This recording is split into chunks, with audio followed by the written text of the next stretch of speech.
ஊடக அறத்தோடு செயல்பட்டு வரும் நியூஸ் ஃபோக்கஸ் தமிழ் சேனலை சப்ஸ்கிரைப் செய்து ஆதரியுங்கள்.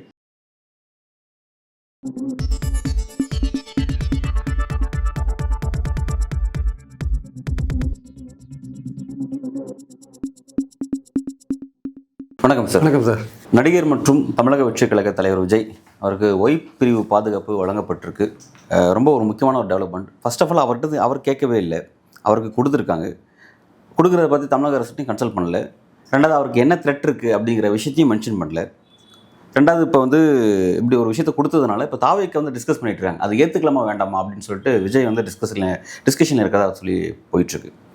அதுக்கு பின்னணியில் பாஜகவும் சில அரசியலை சொல்கிறாங்க, அவருக்கு சில பிரச்சனை இருக்குது, ஆளுநர் மாளிகைக்கு போக அவருக்கு பாதுகாப்பு இல்லை, போராடுற மக்களை சந்திக்கிறதுக்கு பரந்தூர் போகிறது அவருக்கான பாதுகாப்பு இல்லை, ஸோ அதனால் நாங்கள் கொடுத்தோம் அப்படின்ற ஒரு விஷயத்தையும் முன்வைக்கிறாங்க. ஓவரால் நீங்கள் இதை எப்படி பார்க்குறீங்க? இல்லை, இப்போ ஒரு தலைவர் அல்லது ஒரு முக்கியமான புள்ளிக்கு பாதுகாப்பு கொடுக்குறது, அது அவருக்கு செக்யூரிட்டி ரிஸ்க்கு த்ரெட் இருக்குன்றதை மாநில உளவுத்துறை மத்திய உளவுத்துறை ரெண்டுமே கண்காணிக்கிறாங்க. ஸோ அப்படி கண்காணிக்கும் போது யாருக்காவது ஒருத்தருக்கு த்ரெட் இருக்குன்னு அவங்க நினச்சாங்கன்னா, ஃபீல் பண்ணாங்கன்னா, அவங்க போலீஸை ரிக்வஸ்ட் பண்ணி பாதுகாப்பு கேட்குறது ஒரு விதமான ஒரு நடைமுறை. இல்லை மத்திய உளவுத்துறையே உங்களுக்கு ஒரு பிரச்சனை இருக்குது அப்படின்னு சொல்லிட்டு பாதுகாப்பு கொடுக்குறோம் நாங்கன்னு சொல்கிறது இன்னொரு விதமான ஒரு விஷயம்.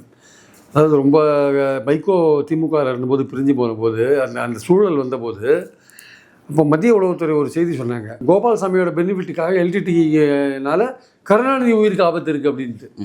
இது திமுகவுடைய உட்கட்சி விஷயத்தில் தலையிடுற மாதிரி ஒரு விஷயம். ஏற்கனவே வைகோவுக்கும் கலைஞருக்கும் ஒரு அரசியல் புறத்தில் ஒரு எளியும் புனியமான உறவு போயிட்டு இருக்கும்போது நடுவில் எல்டிடிக்காக உங்கள் உயிர் வைகோவுக்காக எல்டிடி கருணாநிதியோட உயிருக்கு ஆபத்து இருக்குது, எல்டிடினால் கருணாநிதி உயிருக்கு ஆபத்து இருக்குன்ற விஷயத்த முன்னாடி வச்சாங்க. அது பார்த்தீங்கன்னா ஏதோ திமுகவுடைய உட்கட்சி விஷயத்தில் பூந்து ஏதோ குழப்பம் பண்ணுற மாதிரியான ஒரு விஷயமா அப்போ பார்க்கப்பட்டது. அப்புறம் வைகோ பிரிஞ்சு போனால் வச்சுக்கோங்க, அது 91 92 கதையை சொல்கிறேன் நான். இப்போ பார்த்தீங்கன்னா இப்போது இது மாதிரி பல்வேறு சமயங்களில் இந்த பாதுகாப்பு கொடுக்குறதே ஒரு அரசியலாக இருக்குது.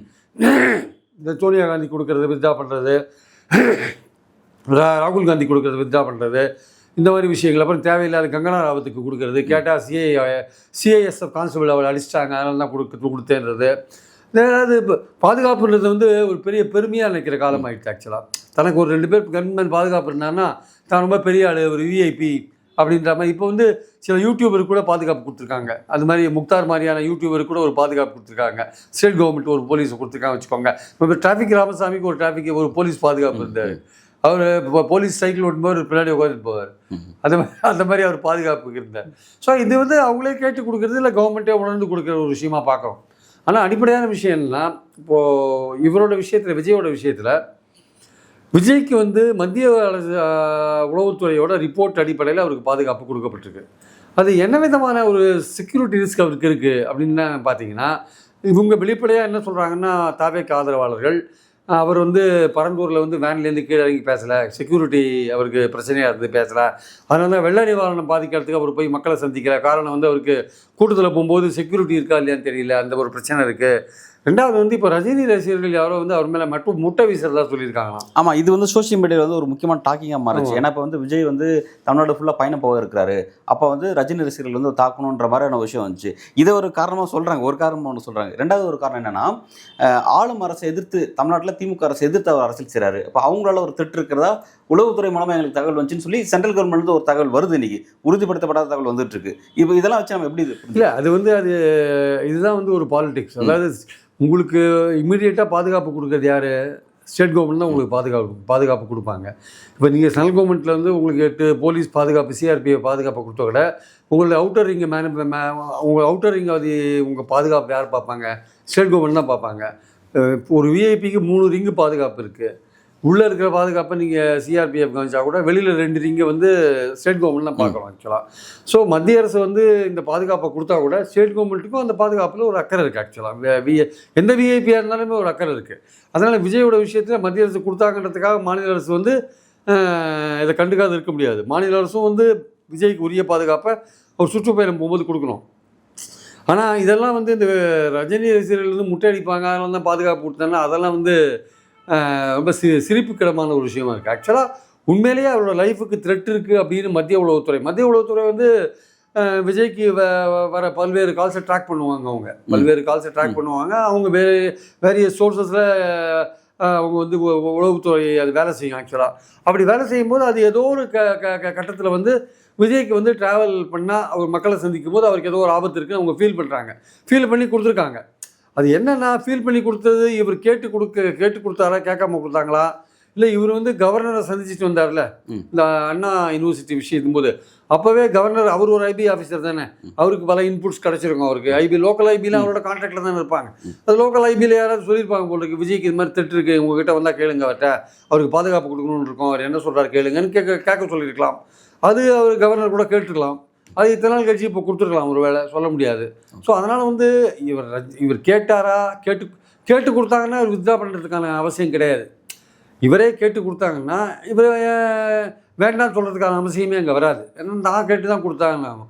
இப்போ இவர் வந்து நீங்கள் சொல்கிற மாதிரி விஜய் யோசிக்கிறாரு, இதை ஏற்றுக்கலாம் வேணாமா அப்படின்னா அவங்களா கொடுத்ததா ஒரு விஷயமா இருக்கணும். அப்போ அவங்களா கொடுத்த விஷயத்தை இவர் ஏற்றுக்க மாட்டேன் அப்படின்னு சொல்கிறாருன்னா அதுக்கு பின்னாடி இருக்கிற அரசியல் வந்து அவர் அஃபெக்ட் பண்ணுதுன்னு அர்த்தம். ஆக்சுவலாக அதுக்கு பின்னாடி இருக்கிற அரசியல் இப்போ விஜய் அஃபெக்ட் பண்ணணும்னு அவர் நினைக்கிறார். அதனால் வேண்டாம்னு சொல்கிறதுக்கான ஒரு முயற்சியில் அவர் இறங்குவார். இல்லை அவர் வேணும்னு சொல்கிறாரா வேண்டாம்னு சொல்கிறாரா, அவர் வேணும்னு சொன்னாலும் ஒரு அரசியல் இருக்குது, வேண்டாம்னு சொன்னாலும் அதில் ஒரு அரசியல் இருக்குது. ரெண்டுத்துலேயுமே அரசியல் இருக்குது நான் பார்க்குறேன். அதான் சார், இப்போ இதை பொறுத்த வரைக்கும் என்னென்னா, இப்போ அச்சு ஊடகங்கள் தெளிவாக எழுத ஆரம்பிச்சிட்டாங்க. அவங்க என்ன எழுதுறாங்கன்னா, ஆளும் அரசு எதிர்த்து அரசியல் செய்கிறாரு, ஸோ இப்போ அதை ஆளும் அரசால் அவருக்கு திருட்டு அப்படிங்கிற மாதிரி இன்டெரக்டாக சொல்கிறாங்க. இன்டெரக்டாக இன்றைக்கி வரக்கூடிய காலையில் வரக்கூடிய நாளிதழ்லாம் கவனிச்சோம்னா கைப்படவே எழுதியிருக்கிறாங்க, ஆளும் அரசை எதிர்த்து அரசியல் செய்வதனால அவருக்கு சில வந்து திட்டு இருக்குது, ஸோ அப்போ எங்களுக்கு வந்து ரிப்போர்ட் அடிப்படையில் நாங்கள் அதை கொடுக்குறன்ற முடிவுக்கு வராங்க. அப்போ அப்படி இருக்கும்போது இது ஆளும் அரசு ஒரு குற்றச்சாட்டு இல்லை. ஒரு ஸ்டேட் கவர்மெண்ட்டை, மக்களால் தேர்ந்தெடுக்கப்பட்ட ஒரு கவர்மெண்ட்டை எப்படி அப்படி ஒரு அக்யூஸ் பண்ண முடியும்? ஸ்டாலின் கவர்மெண்ட் எப்படி அக்யூஸ் பண்ண முடியும்? அதாவதுங்க, ஆளும் அரசை எழுத்து இதுக்கு எல்லாரும் தான் பாலிடிக்ஸ் பண்ணுறாங்க. எதிரணியில் இருக்கிற சீமான் பண்ணுறாரு, எதிரணியில் இருக்கிற விஜய் பண்ணுறாரு, அண்ணாமலை பண்ணுறாரு, எடப்பாடி பண்ணுறாரு, எல்லாம் பல பேர் பண்ணுறாங்க. அன்புமணி ராமதாஸ் பண்ணுறாரு, கிருஷ்ணசாமி பண்ணுறாரு. ரொம்ப அழகாக குறிப்பிட்டீங்க, நீங்கள் சீமானை குறிப்பிட்டீங்க. சீமான் ரொம்ப என்ன சொல்றது, அவதூறான பேச்செல்லாம் பேசுறாரு. ஆளும் அரசு அந்த மாதிரி ரொம்ப ஒரு மோசமான பேச்சு. அவரே சுற்றிட்டு இருக்காருங்க, அவ்வளோ மோசமான பேச்சுக்கள் பேசிட்டு அவரே பாதுகாப்போட சுற்றிட்டு இருக்காரு. அப்புறம் இவருக்கு என்ன வந்தது, விஜய்க்கு என்னன்னா, சீமானுக்கும் விஜய்க்கும் கம்பேர் பண்ணும்போது சீமானை விட விஜய்க்கு அதிகமான கூட்டம் கூடும். சீமானை விட விஜய்க்கு அதிகமான கூட்டம் கூடும், எந்த விதமான சந்தேகமும் கிடையாது. ஆனால் அந்த மாதிரி ஒரு கூட்டம் கூடும்போது அந்த ஒரு மாபோடைய சைக்காலஜி நமக்கு தெரியாது. கூட்டத்தில் இருக்கிற எல்லாருமே விஜய் ரசிகர்களா இல்லை தாவேக்காவுடைய தொண்டர்களாம் நமக்கு தெரியாது. அதில் ஒரு வித்தியாசமான மனநிலை கொண்டவன் யாராவது இருப்பான், அவன் விஜய் மேலே ஏதோ கோபமாக இருப்பான், இல்லை வேற ஒரு ரசிகனாக இருப்பான், அவன் ஏதோ ஒன்று பண்ணிட்டா வச்சுக்கோங்களேன், அது இந்த மாநில அரசுக்கு தான் கெட்ட பேர் வரும். பாதுகாப்பே இல்லை, இங்கே அரசியல் தலைவர்களுக்கு பாதுகாப்பு இல்லைன்ற ஒரு விஷயத்தை கொண்டு போவாங்க. அதனால் இவருக்கு பாதுகாப்பு கொடுக்குறது பெட்டர். ஏன்னா நாளைக்கு அது ஸ்டேட் கவர்மெண்ட்டுக்கு சேஃப். அது ஆக்சுவலாக ஓகே, அது வந்து ஸ்டேட் கவர்மெண்ட் கொடுக்க முடியல, ஸ்டேட் கவர்மெண்ட் எடுத்து பாலிடிக்ஸ் பண்ணுறாரு அப்படின்னா, ஸ்டேட் கவர்மெண்ட் எடுத்து நிறைய பேர் பாலிடிக்ஸ் பண்ணுறாங்க, எல்லாருக்கும் பாதுகாப்பு கொடுக்க தான் செய்கிறாங்க. ஏன் ஸ்டேட் கவர்மெண்ட்டை சப்போர்ட் பண்ணுறவங்களுக்கே பாதுகாப்பு இருக்குது. இப்போ விடுதலை சிறுத்தைகள் திருமாவளவனுக்கு பாதுகாப்பு இல்லையா, அவருக்கும் பாதுகாப்பு இருக்கும், பல பேருக்கு பாதுகாப்பு இருக்க தான் செய்யும். ஏன்னா அவங்களுடைய லைஃப் த்ரெட் எப்படி இருக்குன்றதை உளவுத்துறை தான் கண்காணிக்கும். அவங்க பல்வேறு விதங்களில் உங்களை மானிட்டர் பண்ணி அவங்க கண்காணிக்கிறாங்க.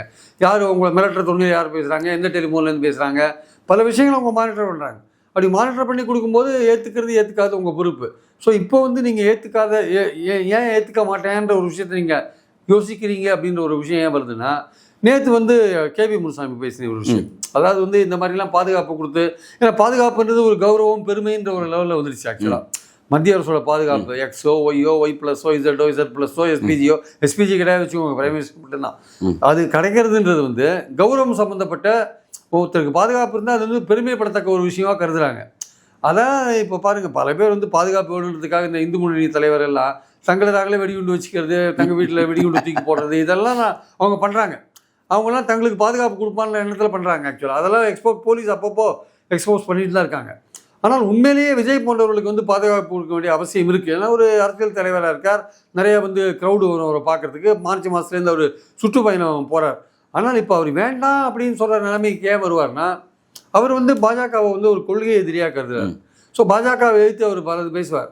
ஆனால் அவர் வந்து இன்னைக்கு வரையும் கொள்கை எதிரின்னு சொல்லிட்டாரே தவிர பாஜகவுக்கு எதிராக சீரியஸான ஒரு விஷயத்தை பேசினாருன்னா இது வரைக்கும் கிடையாது. ஓகே, இப்போது அம்பேத்கரை பற்றி அமித்ஷா என்ன சொன்னார், எப்போ பார் அம்பேத்கர்னு புராணம் பண்ணிட்டு இருக்கீங்க, அதுக்கு பதிலாக கடவுள் பேரை சொன்னால் உங்களுக்கு புண்ணியம் கிடைக்கும்னு சொன்னார். அதை எதிர்த்து இந்தியாவே கொந்தளிச்சுது ஆக்சுவலாக அவருக்கு எதிராக. ஆனால் இவர் என்ன தெரியுமா போட்டார் ட்விட்டு, யார் நம்ம எக்ஸ்தலத்தில், யாருக்கோ சில பேருக்கு சம்பன் இஸ் அலர்ஜெட்டிக் டு அம்பேத்கர் அமித்ஷான்னு பேர் கூட போடல. யாரோ ஒருத்தருக்கு அம்பேத்கர்ன்ற பேரே அனர்ஜெட்டிக்காக இருக்குது, நம்ம அம்பேத்கர்னு பல தடவை சொல்லுவோன்ற மாதிரி இவர் ட்வீட் போட்டார். அமித்ஷா தான் சொன்னார், அமித்ஷா அப்படி சொன்னது தப்பு, அப்படி சொல்கிற தைரியம் விஜய்க்கு வரல.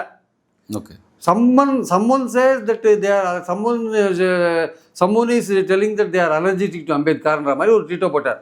இப்போ இந்த மாதிரி அமித்ஷா பேரை சொல்கிறதுக்கே பாஜக பழனிசாமி மாதிரி இவரும் பயந்துருந்தாருன்னா இவர் எப்படி அரசியல், மத்திய அரசு எடுத்து எப்படி அரசியல் பண்ணுவார்? அமித்ஷா பேரை சொல்கிறதுக்கே பயப்படுறாரு சார். அமித்ஷா தான் அம்பேத்கரை பற்றி சொன்னார். அமித்ஷா அவர்களே நீங்கள் சொன்னது தப்புன்னு பேச வேண்டியது தானே. ஏன் வந்து சம்மொன்னு போடுறீங்க, சம்மொன் அப்படின்னு போட்டீங்க, ஏன் போட்டீங்க? எஸ், நீங்கள் சரியான கேள்வி தான் கேட்குறீங்க. ஓகே, இந்த மாதிரிலாம் சில விஷயங்களை வச்சு பார்க்கும்பொழுது அவர் பாஜக எதிர்ப்பு கொள்கை எதிரின்னு தான் சொல்கிறாரு தவிர வெளிப்படையாக இருக்க மாட்டாங்க. அப்போ அதுக்கு என்ன அவங்க பதில் சொல்கிறாங்கன்னா, இல்லைங்க வரப்போகிறது வந்து மாநில அரசு தேர்தலுங்க, மாநில அரசு தேர்தலில் வந்து நாங்கள் வந்து ஸ்டேட் கவர்மெண்ட் எதிர்த்து தான் நாங்கள் பாலிடிக்ஸ் பண்ணணும், அதனால் மத்திய அரசை பற்றி நாங்கள் அடக்கி தான் வாசிப்போம், பார்லிமெண்ட் தேர்தல் வரும்போது நாங்கள் அதுக்கு ஏற்றபடி பண்ணுவோம்னாங்க. ஆனால் மத்திய அரசோட பல பாலிசிஸு அது இங்கே கவர்னர் மூலமாக செயல்படுற விதங்கள், நீங்கள் கவர்னர் போஸ்ட்டே வேண்டாம்னு சொல்கிற ஆசாமிங்க நீங்கள், அது கவர்னர் மூலமாக இங்கே செயல்படுற விதங்கள், அதிகாரத்தை பறிக்கிற விதங்கள், நிதி கொடுக்காத விஷயங்கள், இவ்வளோ விஷயங்கள் இருக்கும்போது அது வந்து ஸ்டேட் கவர்மெண்ட் இங்கே அஃபெக்ட் பண்ணுது, மக்கள் நலன் சார்ந்த திட்டங்களை அஃபெக்ட் பண்ணுற போது, கல்விக்கு பணம் கொடுக்கல, டீச்சருக்கு சம்பளம் கொடுக்காத நிலை வரும்போது, இதெல்லாம் நீங்கள் வந்து இப்போ மத்திய அரசு எடுத்து பேசாமல் நான் மாநில அரசு எடுத்து மட்டும்தான் பேசுவேன், ஆனால் எனக்கு கொள்கை எதிரி பாஜக, நான் மத நல்லிணக்கத்தை விரும்புகிறேன்னு சொல்கிறது என்ன அர்த்தம் இருக்குது? அது உங்கள் அரசியலுக்கே உதவாதே. நீங்கள் தமிழ்நாட்டில் வந்து ஆன்டி பிஜேபி ஆன்டி மோடின்னு ஒரு ஓட் பேங்க் இருக்குங்க, அதை முழுக்கவும் திமுக எடுத்துன்னு போகிறாங்க. நீங்கள் கொள்கை எதிரி பாஜகன்னு சொல்கிறீங்க. அந்த திமுகவுக்கு போகிற அந்த ஆன்டி பிஜேபி ஓட்டை கொஞ்சமாக நீங்கள் வாங்கணும்னு நினச்சிங்கன்னா அப்போ நீங்கள் பண்ண வேண்டிய வேலை என்ன? பாஜக எடுத்து மத்திய அரசு எடுத்து உங்கள் பாலிடிக்ஸை நீங்கள் கட்டமைக்கணும். ஆக்சுவலாக அது கட்டமைச்சிங்கன்னா தான் நீங்கள் திமுகவுக்கு போகிற ஓட்டை வாங்க முடியும். அதே மாதிரி அதிமுகவுக்கு போகிற திமுக எதிர்ப்போட்டை நீங்கள் வாங்கணும்னா திமுக அரசு எடுத்து நீங்கள் களமாடணும். அப்போ தான் அதிமுகவுக்கு போகிற திமுக எதிர்ப்போட்டை உங்கள் சைடு நீங்கள் நகர்த்துவீங்க.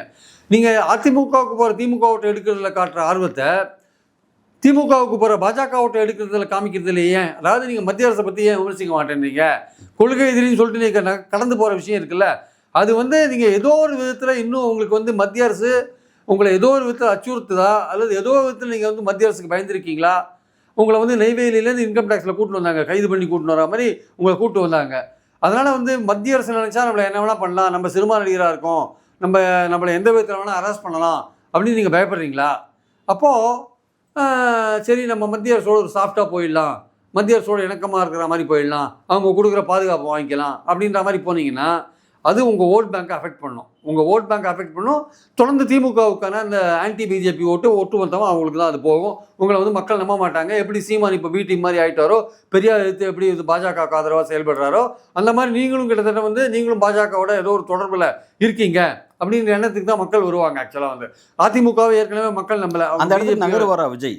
அந்த இடத்துக்கு நகர்ந்துருவாரா? இப்போ அந்த இடத்துல நகருவாரான்றது இப்போ ஒரு கேள்விக்குறியா இருக்குது. ஆனால் நீங்கள் நகருவதற்கான சாத்தியக்கூறுகள் கண்ணுக்கு தெரியுது. ஆக்சுவலாக ஓகே, நீங்கள் எப்போ நீங்கள் மத்திய அரசு எடுத்து நீங்கள் தீவிரமாக களமாடலையோ அப்போ நீங்கள் பி டீமில் ஒருத்தராக தான் வருவீங்க. ஆக்சுவலாக ஆனால் சார் எனக்கு ஒரு டவுட்டு, இப்போ விஜய்க்கான அந்த பாதுகாப்பு, அந்த Y+ சிறப்பு பாதுகாப்பு இருக்குல்ல, இந்த பாதுகாப்பு விஷயத்தில் அடிப்படையில் வந்து திமுக இப்படி ஒரு விமர்சனத்தை முன் வைக்கிறாங்கன்னா, அதாவது பாஜகவும் விஜய் ஒன்றா சேர்ந்துட்டாங்கன்னு ஒரு விமர்சனம் வச்சாங்கன்னா நெருங்குறாங்க. அது ஆக்சுவலாக தவறான விஷயம் தானே. அவங்க ஃபஸ்ட்டு என்ன வைக்கணும்னா, எப்படி வந்து அவருக்கு என்ன த்ரெட்டுனே சொல்லாமல் ஸ்டேட் கவர்மெண்ட் அவர் இங்கே இருக்குது, ஏதாவது பாதுகாப்பு விஷயம் ஃபஸ்ட் நீங்கள் எங்கிட்ட தான் சொல்லணும். ஏன்னா கடந்த காலத்தில் ஜெயலலிதா வந்து இந்த மாதிரியான விஷயத்தை எப்படி அட்ரஸ் பண்ணாங்கிறத நம்ம பார்த்துருப்போம். அதே மாதிரி வந்து அதாவது ஸ்டேட் சம்மந்தப்பட்ட ஒரு விஷயத்தில் பொறுத்த வரைக்கும் இங்கே இருக்கிற யாராவது விஐபிக்கு நீங்கள் பாதுகாப்பு கொடுக்குறதா எங்கிட்ட கன்சல்ட் பண்ணணும். ஏன்னா எங்களை மீறி நீங்கள் போகிறீங்க, அப்போ நாங்கள் எங்கிட்ட அந்த இது இல்லையா, நாங்கள் பாதுகாப்பு கொடுக்குற அளவு தகுதியில் இருந்துட்டோமா அப்படின்ற ஒரு விஷயம் வந்து அதில் இருக்குது. அதை திமுக வந்து அதை வந்து பின்பாயிண்ட் பண்ணாமல் இப்படி வந்து விஜயும் பாஜகவும் இணைகிறாங்களா அப்படின்றது சரியான பார்வையா? ஸ்டேட் கவர்மெண்ட் ஆட்களை வந்து பாதுகாப்புக்கு கேட்டால் அவரை சுற்றி ஸ்டேட் கவர்மெண்ட்டோடைய பாதுகாப்பு படைகள் இருந்தால் அது வந்து அவருடைய ப்ரைவசி வந்து திமுக கவர்மெண்ட்டுக்கெல்லாம் தெரிஞ்சு போயிடும்ல. ஓகே, அவங்க அவரோட மூவ்மெண்ட்டெல்லாம் அவங்க வாட்ச் பண்ணுவாங்கல்ல. இப்போ மத்திய இன்னைக்கு நிறைய டெக்னாலஜி இருக்குது சார், நிறைய டெக்னாலஜி இருக்குது. இது ஒன்றும் பெரிய விஷயம் கிடையாது. மத்திய உளவுத்துறையோ இல்லை மாநில உளவுத்துறைக்கோ ஒருத்தரோட மூவ்மெண்ட்டை தெரிஞ்சுக்கிறதுக்கு, அவங்களுடைய நடவடிக்கைகளை புரிஞ்சு கொள்றதுக்கு நிறைய விஷயங்கள் இருக்குது. இன்ஃபேக்ட் ஸ்டேட் கவர்மெண்ட்டோட சென்ட்ரல் கவர்மெண்ட் கிட்ட நிறைய விஷயங்கள்லாம் இருக்குது. இந்த ஆப்பிள் ஃபோனில் பெகாசஸ்ங்கிறது பெகாசஸோட அட்வான்ஸ்லாம் வந்துருச்சுன்னு சொல்கிறாங்க. ஸோ அப்படிலாம் இருக்கும்போது ஒருத்தரோட மூவ்மெண்ட்டை தெரிஞ்சுக்கிறதுலாம் ஒன்றும் பெரிய விஷயம் கிடையாது. அதனால் ஸ்டேட் கவர்மெண்ட்டோடைய பாதுகாப்பை ஏன் கேட்கலன்னா வந்து மாநில அரசு எடுத்து தானே அரசியல் பண்ணுறாரு, அதனால் அது வேண்டாம்னு நினச்சிருக்கலாம் ஒருவேளை. ஸோ மத்திய அரசு கொடுக்கும்போது அதை வாங்கிக்கலாமான்னு அவர் யோசிக்கலாம் ஒரு வேளை. அவருக்கு பாதுகாப்பு வேணும்னு நினைக்கிறார் சார், பாதுகாப்பு வேணும்னு அவர் நினைக்கிறாரு தான் நான் நினைக்கிறேன். அவர் கேட்டாரா கேட்கலையான்றது தெரியாது. அவர் ஒரு பாதுகாப்பு வேணும்னு நினைக்கிறாரு. அந்த பாதுகாப்பு ஸ்டேட் கவர்மெண்ட் பாதுகாப்பு வேண்டாம், அது நம்ம மாநில அரசு எடுத்து அரசியல் பண்ணிட்டு இருக்கோம். ஆனால் இப்போ பழனிசாமியே மாநில அரசு எடுத்து தான் பண்ணுறாரு, அவருக்கு ஸ்டேட் கவர்மெண்டோட பாதுகாப்பு தான் கொடுத்துருக்காங்க. ஸோ அப்படி இருக்கும்போது இவர் விஜய் மத்திய அரசு பாதுகாப்பு ஏற்றுக்கும் போது இந்த மாதிரியான ஒரு அரசியல் ரீதியான ஒரு சாயம் பூசப்படுறதை நம்ம பார்க்குறோம். அது இதை விஜய் தான் உணர்ந்து வேண்டாம்னு சொல்கிறதா அதை வேணும்னு சொல்கிறதா பண்ணணும். ஆனால் ஒரு இதன் மூலமாக விஜய்க்கும் ஒரு கரையை பூசுகிறாங்க. யார்? பாஜக கவர்மெண்ட் இதை பண்ணுறது மூலமாக விஜய்க்கும் ஒரு பாஜக கரையை பூசுகிறாங்க, விமர்சனத்துக்கு அதை உள்ளாக்குறாங்க. ஆக்சுவலாக அது விஜய்க்கு ஒரு பின்னடைவு. ஆக்சுவலாக ஓகே, அது பண்ண வேண்டிய அவசியம் இல்லை. இப்போ அதிமுகவை சேர்ந்தவங்களே பேசுகிற லெவலுக்கு போயிட்டாங்க அப்படின்னா அப்போ திமுக எவ்வளோ பேசுவாங்க பாருங்கள். ஓகே. ஸோ அதனால் எனக்கு இங்கே ஒரு டவுட் ஒன்று. இப்போ ரீசெண்ட் டேஸில் பார்த்தீங்கன்னா அஜித்துக்கு பத்மபூஷன் விருது கொடுத்தாங்க, நம்ம பார்த்தோம். ஆனால் இப்போ அஜித்தை விட விஜய் நிறைய படம் பண்ணிட்டு இருக்காரு, கலெக்ஷன்ஸ் நல்லா கொடுக்குறாரு. கம்பேரிட்டிவாக பார்த்தா அவர் இவரோட ஃப்ரண்ட்டில் நிற்கிறாரு, அஜித்தை விட விஜய் ஃப்ரண்ட்டில் நிற்கிறாரு. பட் அவருக்கு அவருடைய தனிப்பட்ட அந்த திரை வாழ்க்கைக்கு அங்கீகரித்து அவருக்கு அந்த விருது எதுவும் கொடுக்காம அஜித்துக்கு மட்டும் கொடுத்தது அது படத்தில் அது அங்கேயே நீங்கள் விருது வழங்குற அரசியல் செய்கிறீங்களா அப்படின்ற ஒரு விமர்சனம் வந்துச்சு. இப்போ பாதுகாப்பு கொடுக்குற அரசியல் செய்கிறீங்களா அப்படின்ற ஒரு விஷயம் வருது. எப்படி நீங்கள் டோட்டலாக இதெல்லாம் அரசியல் பாஜக செய்வாங்க சார். பிரணாப் குமார் முகர்ஜி காங்கிரஸ் மதிக்கலைன்னு சொல்லிட்டு அவருக்கு என்ன விருதெல்லாம் கொடுத்தாங்கல்ல, அது மாதிரிலாம் பண்ணுவாங்க. பாஜக அந்த விருது கொடுக்குறதுலையும் ஒரு பாலிடிக்ஸ் பண்ணுவாங்க. பத்மஸ்ரீ, பத்மபூஷன் அந்த விருது கொடுக்குறதுலையும் இப்போ இவங்க பிறகு அரசியல் ரீதியாக தங்களுக்கு எதிரானவங்க இல்லை கொஞ்சம் காங்கிரஸுக்கு விரோதமாக இருக்கிறவங்க இவங்களெல்லாம் கூப்பிட்டு ஹானர் பண்ணுறது, இந்த மாதிரி விஷயங்கள்லாம் இருக்குல்ல, இதெல்லாம் பாஜக பண்ணுவாங்க. அந்த அரசியல் ரீதியாக பாஜக பண்ணுவாங்க. அதெல்லாம் உத்தம புத்திரர்கள்லாம் கிடையாது. அவங்க பாலிடிக்ஸுக்கு இதெல்லாம் பயன்படுத்துகிறாங்கன்றது உண்மைதான். ஸோ அதனால் அஜித்துக்கு கொடுத்தாலும் அஜித் அரசியலில் வரப்போகிறதில்ல. அஜித் நிச்சயமாக பாஜக எந்த கட்டத்திலையும் அவர் ஆதரிக்க போகிறதில்ல. அது டெஃபினட். ஏன்னா அவருடைய மைண்ட் செட்டுக்கு அவர் பாஜக ஆதரிக்கிற மாதிரியான மூடில் அவர் இருக்க மாட்டார்னு என்னுடைய கருத்து ஆக்சுவலாக. அதனால் விஜயை பொறுத்த மட்டும் அரசியலுக்கே குதிச்சிட்டார். அவர் குதிச்சிட்ட பிறகு அவருக்கு மத்திய அரசை பார்த்து ஏதோ ஒரு அமித்ஷா பேரையே சொல்லாமல் அவர் விமர்சிக்கிறாரா, என்ன பண்ண முடியும் சொல்லுங்களேன். அப்போ மோடி பேரையே சொல்ல மாட்டார்னு நினைக்கிறேன். மோடின்னு உச்சரிக்கவே மாட்டார்னு நினைக்கிறேன் விஜய். அந்தளவுக்கு அவர் பயப்படுற லெவலில் இருந்தார்னா, அமித்ஷா பேரை சொல்லாத அளவுக்கு அவர் போயிட்டார்னா அப்புறம் மத்திய அரசை எப்படி சீரியஸாக விமர்சிப்பார்? இப்போது இவரெல்லாம் சீமான் கூட சில சமயம் மத்திய அரசை ரொம்ப மோசமாக விமர்சிக்கிறார். ஆனால் அந்த பெரியார் விஷயத்தில் இந்த விஷயத்தை கையில் எடுத்த உடனே அவரும் கிட்டத்தட்ட ஒரு சங்கிகள் பாஜகவின் குரலாக மாறி போயிட்டாருன்னு தான் நமக்கு தோணுது ஆக்சுவலாக. ஸோ அதனால் விஜயை பொறுத்த மட்டும் அவர் சீரியஸான ஒரு பாஜக எதிர்ப்பு ரோலை அவர் எடுப்பாரான்றது இன்னும் சந்தேகமாக இருக்குது. அதுக்கு அவங்க சொல்கிற காரணம் ஸ்டேட் கவர்மெண்ட் எலெக்ஷன் தான் வருதுன்னு சொல்கிற காரணம் அவ்வளோ ஏற்றுக்க முடியாது இல்லை. ஏன்னா மத்திய அரசோட பல பாலிசிஸ் இங்கே இருக்கிற மக்களை அஃபெக்ட் பண்ணுறதுனால பாஜகவுக்கு எதிரான மனநிலையை வெளிப்படுத்த வேண்டிய நிலையில் விஜய் இருக்கார். அது விஜய் வெளிப்படுத்தாத போது இந்த மாதிரியான ஒரு பாதுகாப்பு போன்ற விஷயங்களை அக்செப்ட் பண்ணும்போது அவர் பாஜகவுக்கு நெருங்கி போயிட்டார்ன்ற விமர்சனம் தவிர்க்க முடியாது, தடுக்க முடியாது. நல்ல சார், இந்த அரசியல் எதை நோக்கி நகருங்கிறத பொறுத்து பார்ப்போம். நன்றி.